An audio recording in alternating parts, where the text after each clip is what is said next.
Hebrew Israelites need to stop saying this, that the white man labeled us as black Hebrew Israelites, and that it's a discriminatory term.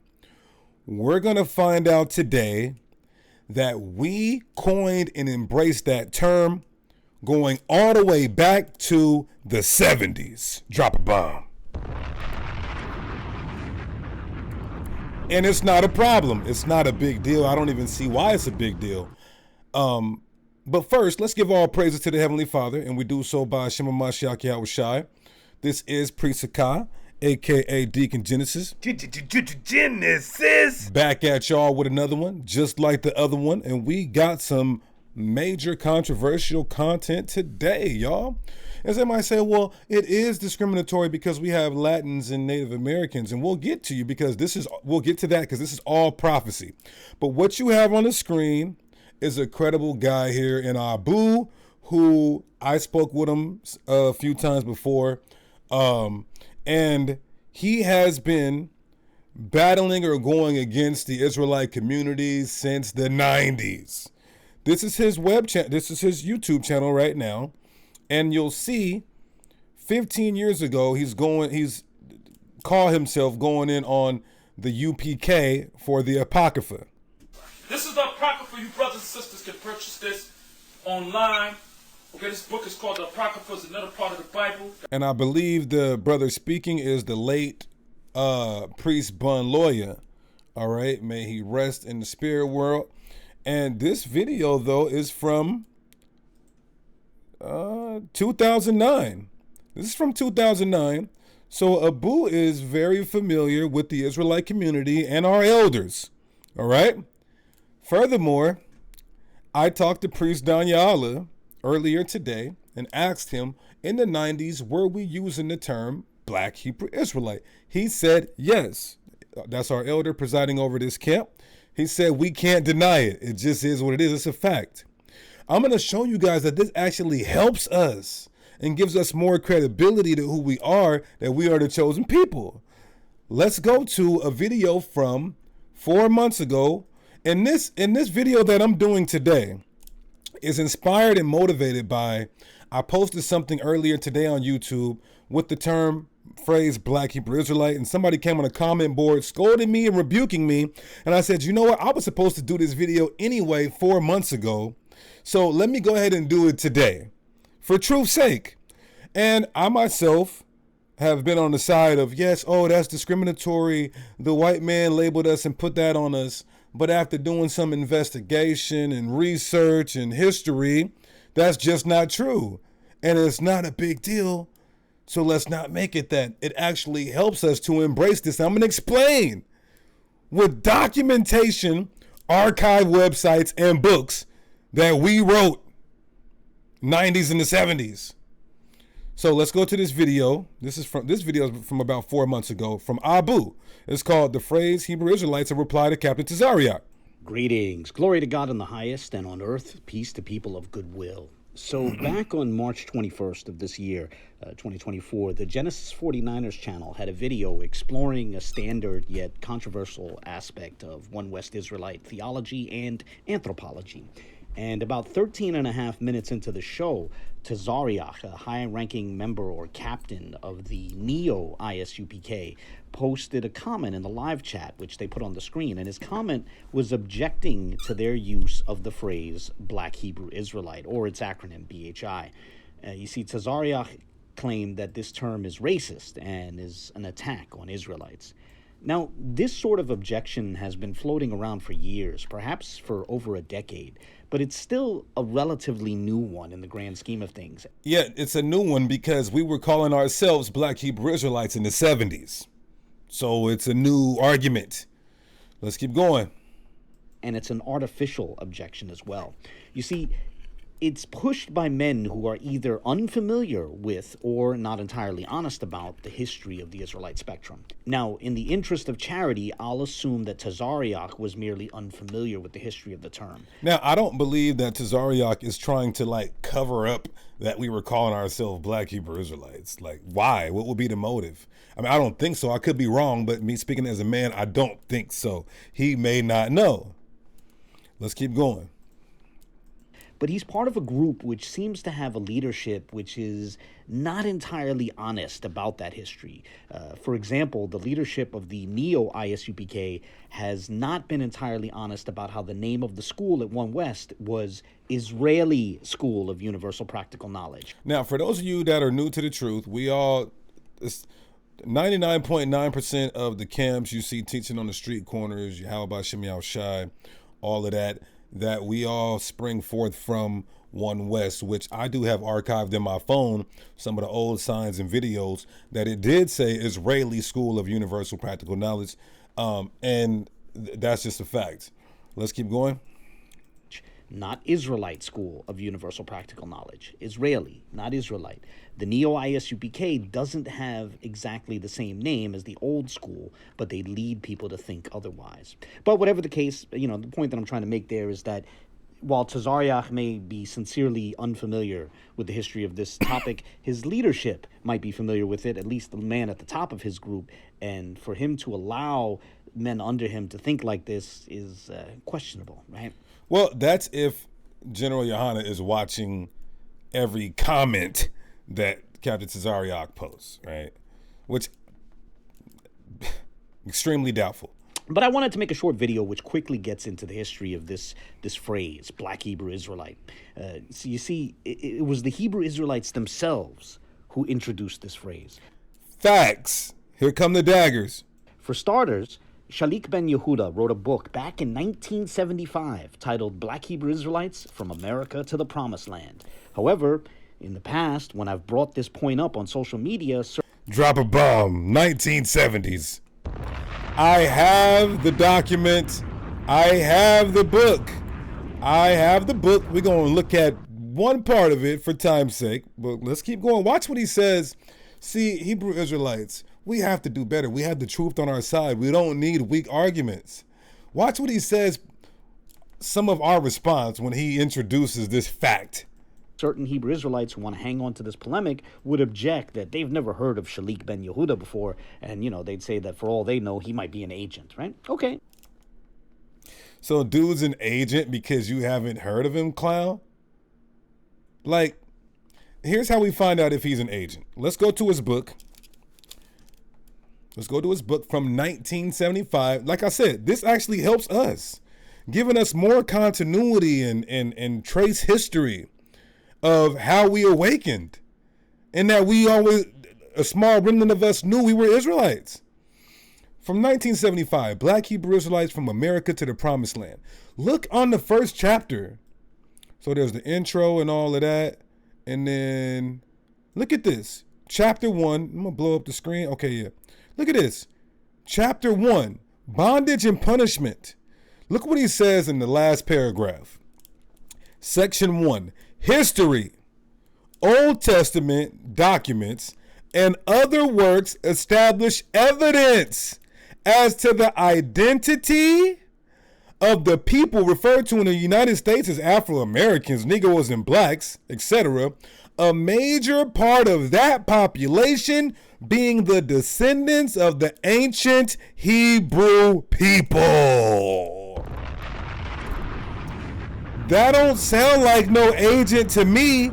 That sounds like a brother who the Most High God put the Spirit on to understand, and acknowledge that we are the Israelites. Don't ask. I said don't ask. I said don't ask. Say something else. Oh, Come on now. say something else. Say something else, nigga. Come on now. Why are we throwing imperative pieces of our history away to hold on to some man-made dogma and rhetoric in our community? We don't have to do that. This is good for us. So as you can see, we coined and embraced it. We never looked at it as discriminatory until the modern day and age.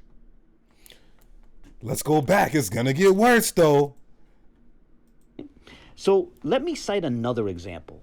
Let's cite One West itself, right? And here I want to say that I personally remember around the time that Braveheart was in theaters. So we're talking like the mid 1995. So before the House of David split, in fact. But around that time, mid 1995, when Braveheart was in theaters, Arya, one of the leaders of One West, was in Times Square, and he was repeatedly using that phrase, Black Hebrew Israelite, whether in the singular or the plural. And he was using it in reference, partially in reference to that film, to Braveheart, right? And I'm telling you, I was right there on the sidewalk. Now, you may say, oh, he's lying. But like I said, Priest Daniela confirmed it.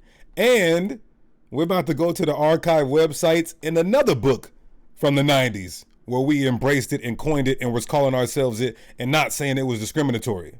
I personally witnessed Arya say things like, William Wallace was a black Hebrew Israelite. I disagree. Edward the Longshanks was a black Hebrew Israelite. I'm saying I disagree because even with GMS, they say a lot of so-called white people are actually Israelites.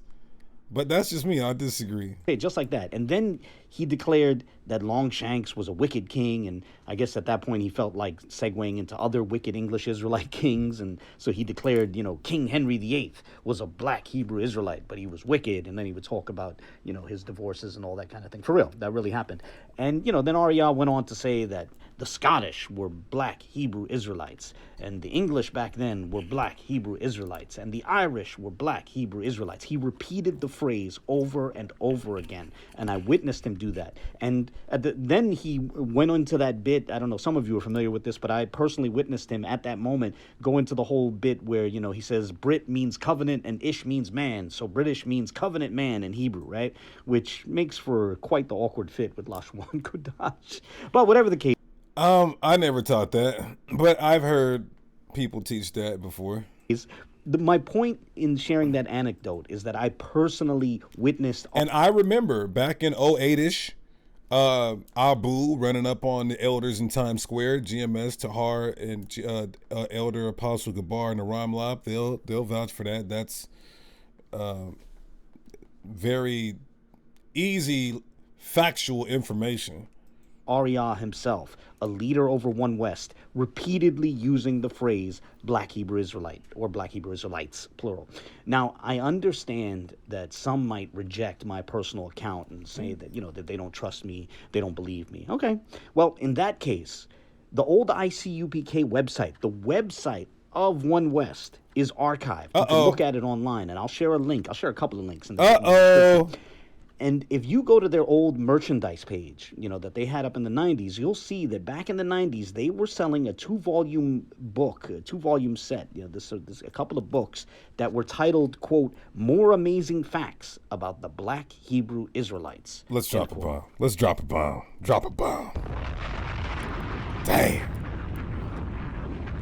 Now, Abu is a Gentile heathen, but he's providing sources that we created and that you can fact check.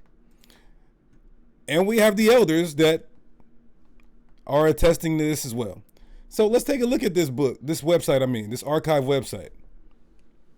He does have the link, and we can go to, this is the archive link. So it's going to look like this when you click the archive link. It's going to look like this. Right? Boom. Bam.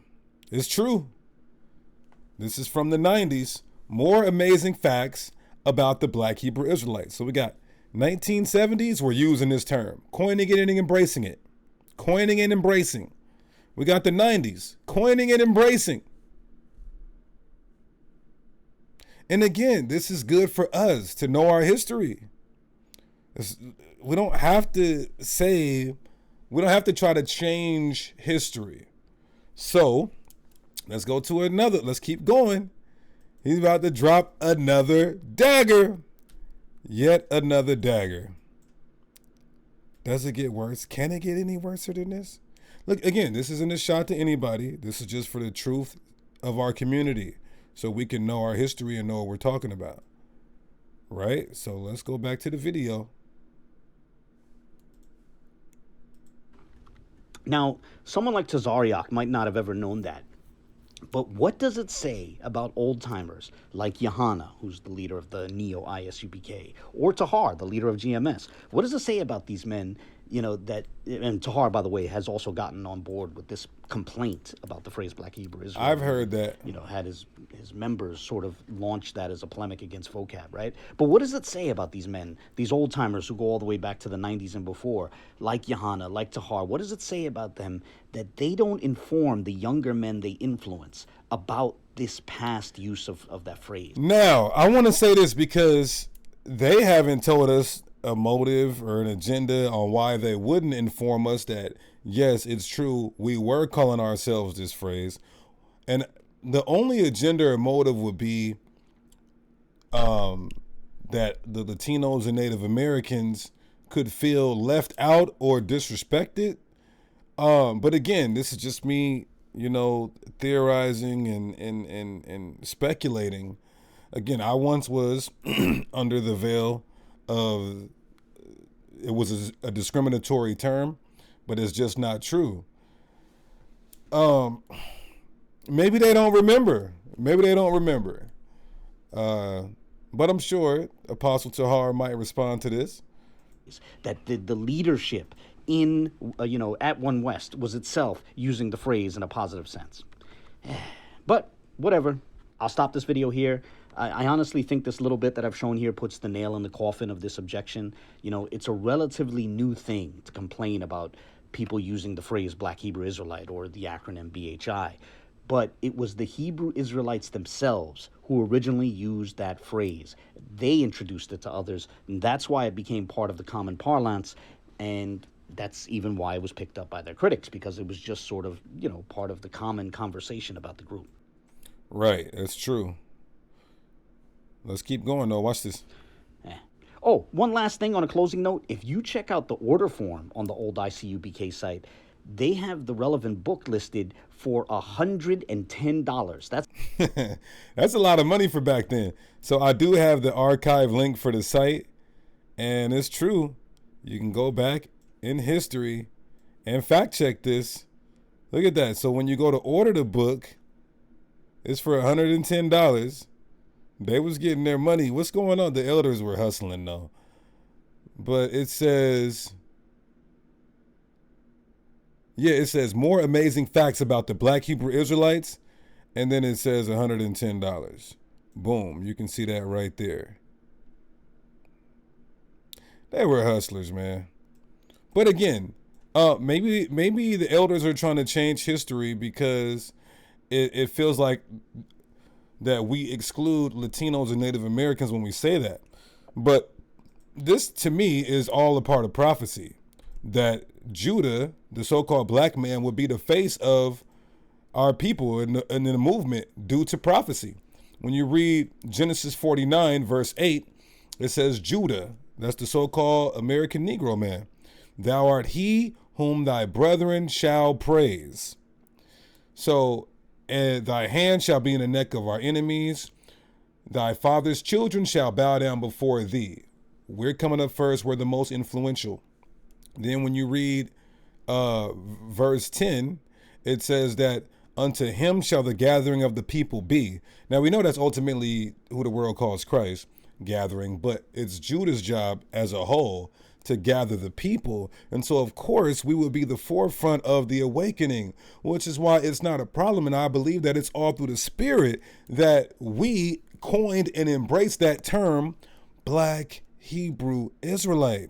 So when you look through, YouTube, and when you see that phrase, Black Hebrew Israelite, don't get upset. Don't get angry.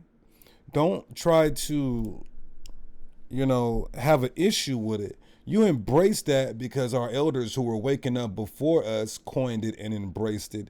And we don't have any evidence of some heathen labeling us that discriminatorily. All right. So with that, y'all, that's all I have on this. This is going to help us, and it's for truth's sake. We have the truth. We don't need to twist it. Hold on. We don't need to. Pop it. Twist it. We don't, y'all. All right. So we're going to end this by giving all praise, honor, and glory to our Heavenly Father, Yahweh. We do so by Shema Mashiach Yahushai. Everybody go stream Big G's, not the little ones, everywhere. He just wanna shine today. Genesis on your mind, Young boy on his grind but today. Genesis on the grind. He just wanna shine today. Genesis on your mind, Young boy. Hey, Genesis on the grind. Big G's, not the little Not ones. the little ones, Big G's, not the little not ones. the little ones. Big G's, not the little ones. Stay down till the missiles come. Big G's, not the little Not ones. the little ones, Big G's, not the little not the ones. little ones. Big G's, not the little ones. And I heard they want smoke, I'ma sizzle some. Yeah, this ain't a rap, it's a eulogy. Killed every hater that was acting like they cool with me. I ain't never shook and I'm a rider. They say they want beef, then I'm cooking like I'm Kaya. Never been a pseudo, I ain't Billy Carson. You just like to show it off, I'll be really parking. Tryna steal my shine, get your own lighting. And I got these niggas scared like the drone sightings. Sis try to play me turn savage on her. I don't know who she thought I was, but I ain't Travis Hunter. Forgive me, Lord, you know I ain't live a proper life. Wanna know what nigga, what's his mama and his papa like? I hear him saying Genesis got the wrong doctrine. I just tell him click the link, let's get it on and poppin'. Everybody know G's push the envelope. I ain't talking record label when I put you in the scope.